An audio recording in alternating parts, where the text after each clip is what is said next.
I've been rewatching a lot of Studio Ghibli stuff lately, mostly to get myself prepared for the emotional wreck that I'm going to become when How Do You Live comes out in the US. And yeah, I'm using that title because The Boy and the Heron is stupid, and it sounds stupid, and it is stupid, and shouldn't be the stupid title. Anyways, I've been rewatching a lot of their films lately, specifically Hayao Miyazaki, of course, and the two most recent watches of mine have been My Neighbor Totoro and Ponyo. There's something that fascinates me about both films that they share in common, but today I'm going to be using Ponyo as the example in particular because I believe it's both the most recent and overall the best example of how to write child characters in fiction, and how to drive the plot through child characters. And Ponyo isn't everyone's favorite Studio Ghibli movie. I mean, it's not mine either. In fact, I have it placed more in the middle of my favorite Miyazaki films. However, I do believe that Ponyo stands out in this specific aspect more than any other film by the studio does, and it's probably what works in its favor the most. Hence why I wanted to talk about this movie specifically for this topic. You see, one thing I've noticed recently is that a lot of kids' movies today greatly underestimate a child's ability to understand nuance, character development, and consequences. Whenever a movie from like Illumination or Pixar or something comes out and it gets bad reviews, the consensus reaction to it is always like, oh, well, it's just a kid's movie. It's not supposed to be a masterpiece or have any real depth to it. And every time I see stuff like this, I just roll my eyes to those reactions because it just brings me back to the realization that adults are sometimes a lot dumber than kids are. Like, a lot of people really overestimate how stupid children are. And it's really, really annoying because it's just always used as a crutch or an excuse for bad animated movies or bad kids movies. When in reality, kids deserve better films. Kids deserve better movies with better lessons, with better messages, with better storytelling. Because it is just as important, if not more important, to represent kids in media. Kids understand how storytelling works. Kids like good stories. It's not always about being cool or being cute. Kids like a good, fantastical, and whimsical story that's simple but good.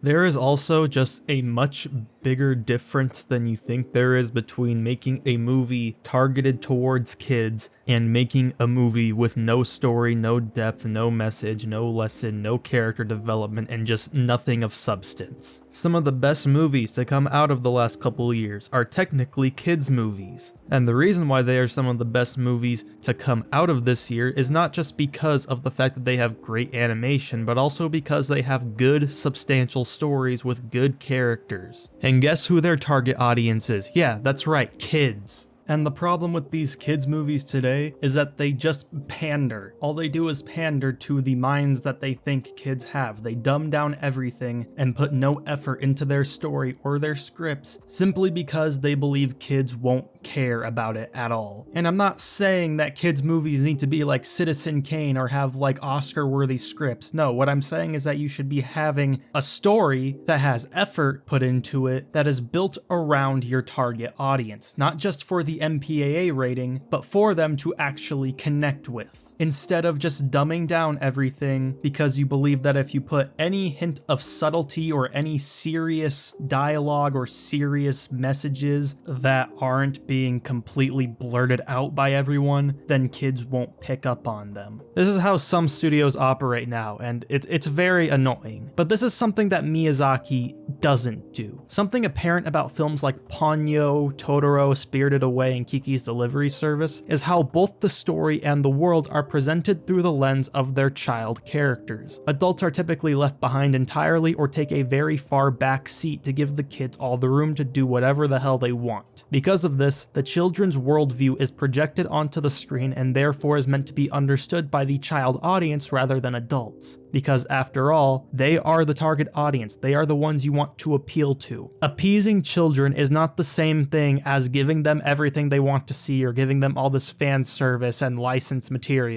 Appealing to a young audience means you should be both presenting them lessons that they can apply to themselves and also to give them their own form of validation by seeing characters like themselves who are validated despite their differences, exaggerated personalities, and their experiences. For example, one of the titular characters of Ponyo is Lisa, Sosuke's mother. At no point in the film does Lisa ever act negligent to what Sosuke is experiencing or what he's doing. At times, she'll think he's just being a silly kid, but when Sosuke is pointing out all of these experiences, she always listens and accepts them. When the tsunami occurs and Sosuke says he saw a little girl, Lisa stops and looks out despite the dangers and only starts driving off again when her own son gets put into danger. There's more minor scenes that show this off as well, like when Sosuke loses Ponyo for the first time. He asks her if he should put her bucket outside as a beacon for Ponyo if she tries to come back, and Lisa encourages him to do so. She never tries to make him get rid of Ponyo, she never tells him to get over her. She just accepts his behavior and does her best to care for him while making sure he's never invalidated for simply doing what kids do. When Ponyo arrives again as a little girl, she accepts her immediately and cares for her as if she were her own child. She cares very little for what magic or supernatural origins she possesses. She just sees someone that Sosuke loves and cares for her because of it. She's never dismissive, but instead guides them like any parent should. Kids need guardians and guidance figures that won't be constantly dismissive of them, just because writers want adults to be cranky all the time. Characters like Lisa from Ponyo or Granny from My Neighbor Totoro give the younger characters the help and guidance they need without being overly pessimistic towards their childlike behaviors. Because an adult should understand more than everyone that that's just how kids are, and you should never try to change, fix, or neglect that. Instead, let yourself be amused by their youthful innocence and allow them to uplift yourself as you guide them through their early stages. Kids naturally have very fantastical and obscure things going on in their head because of their youth. The kids in Ponyo are still at their purest and view the world through a whimsical lens, a very simple lens. When Sosuke first sees Ponyo, he doesn't gander too much on whether or not she's actually magic or if she's actually speaking. He just accepts that that is what's happening without doubting it for even a second, because he simply understands what he sees and hears and doesn't try to second guess himself because of the logic that's going to tell him otherwise. Kids just don't think like that. They think very simply and straightforward. Miyazaki brings himself to understand this and does his best to write these characters and their story in a way that'll resonate with them the best, because after all, these characters are meant to relate to the other children. They are meant to be kids that a child audience can look up to as friends, role models, and inspirations without having to have some massive gap in life to hinder the resonance. To better explain myself, I want to use an excerpt from an article I found that some of you might already know about. It's an article about a family's experience with Ponyo when they took their daughter with autism to see the film. I'll leave the full article linked in the description and read the most fitting excerpt here. So there we were, watching Ponyo. I in my seat sipping my soda and Kaylee in her stroller with her sippy cup. For more than 90 minutes, she stared wide-eyed at the screen, grinning and twirling her hair with a finger, occasionally shouting out octopus or squid as she recognized different sea creatures. When an infant appeared on screen, she called out Baby Sean, the name of her little brother, with mischievous delight. While I marveled at the animation and tried to wrap my head around the more confusing elements of the plot, I was struck by Ponyo herself, the magic goldfish who transforms herself into a girl because she's smitten with a little boy. There was something familiar about her, something I couldn't pin down during the early scenes of the film. And then Ponyo blurted out the word ham, demand that the boy feed her a bit of his sandwich. At that moment, it all made sense. Ponyo was Kaylee. For one thing, there was a minor physical resemblance, particularly the reddish-brown hair, but it was Ponyo's mannerisms as she interacted with humans that really struck me. She yelled out one-word answers when she wanted something she liked. She'd sometimes repeat what other characters said to her. She thrived on intense, sustained hugs. She wouldn't always listen before diving into something, as it were. Ponyo was literally a fish out of water, trying to learn the norms of human interaction, but not always hitting the mark. It's something I've observed time and time again with Kaylee. At the same time, the character Ponyo is brave, even empowered. She knows she is different from all her siblings, but knows she can make a difference in a little boy's life simply by loving him and helping those around him. And she, in turn, instills love and hope in the boy despite her various quirks. As we left the theater, I squatted next to Kaylee and asked her if she liked the movie. Ponyo, she replied, a pluckish grin appearing on her face. Goldfish. It wasn't much of an answer, but it was enough.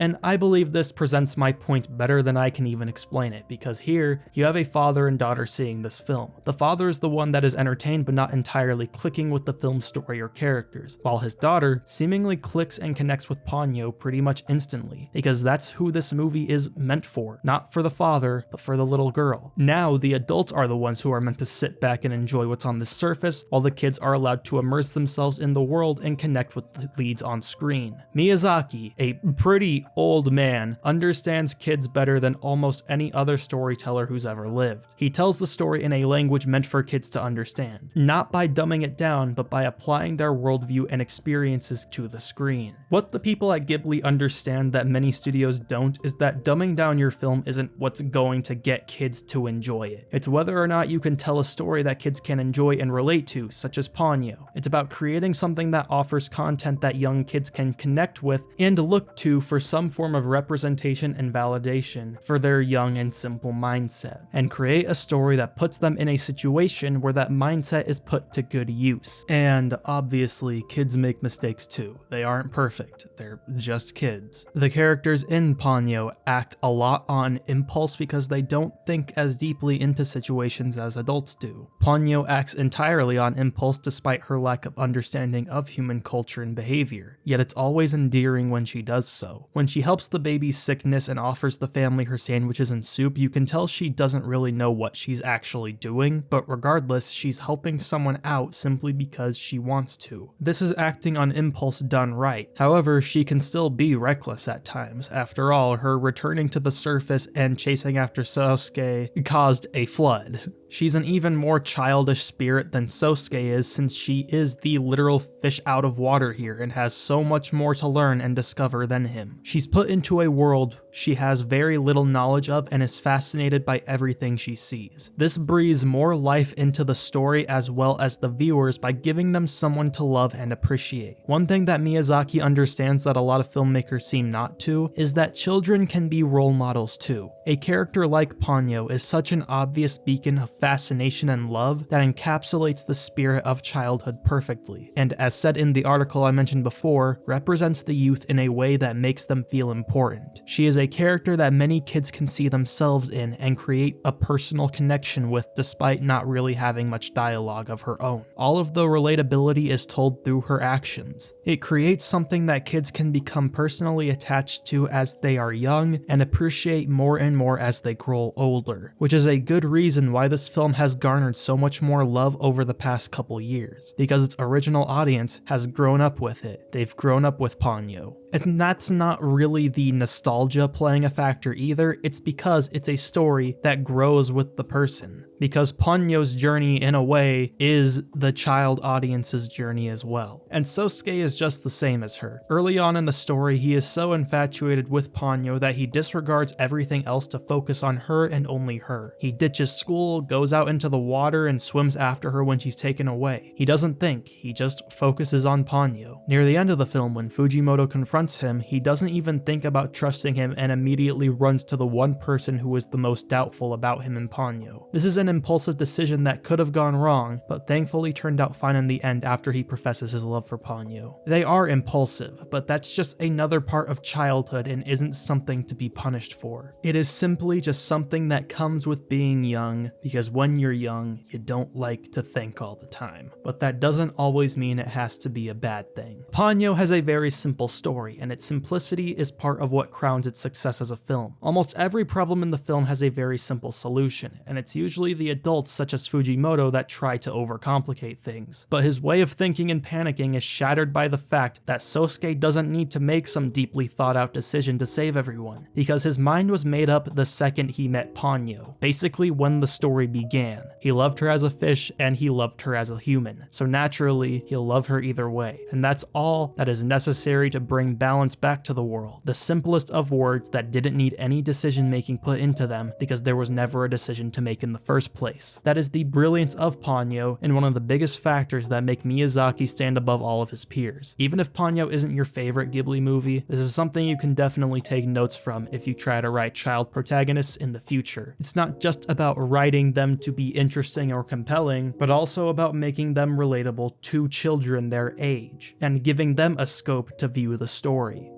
that was made for them. And that is a key detail that should not go forgotten when writing child characters. If you enjoyed this video, feel free to like the video and subscribe to the channel if you want more content like this. I plan on making more videos about Miyazaki and Studio Ghibli, especially when How Do You Live comes out. Once again, I'm not calling it The Boy and the Heron, okay? I'm not calling it that. You will not get me to call it that. Even when the movie comes out, I will be using How Do You Live as the title for my review video. I don't care. I am not calling it The Boy and the Heron.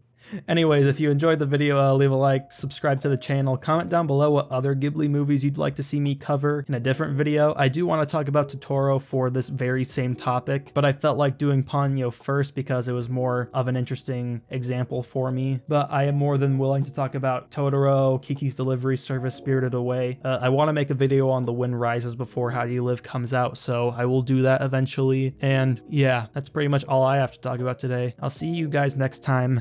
Have a good day.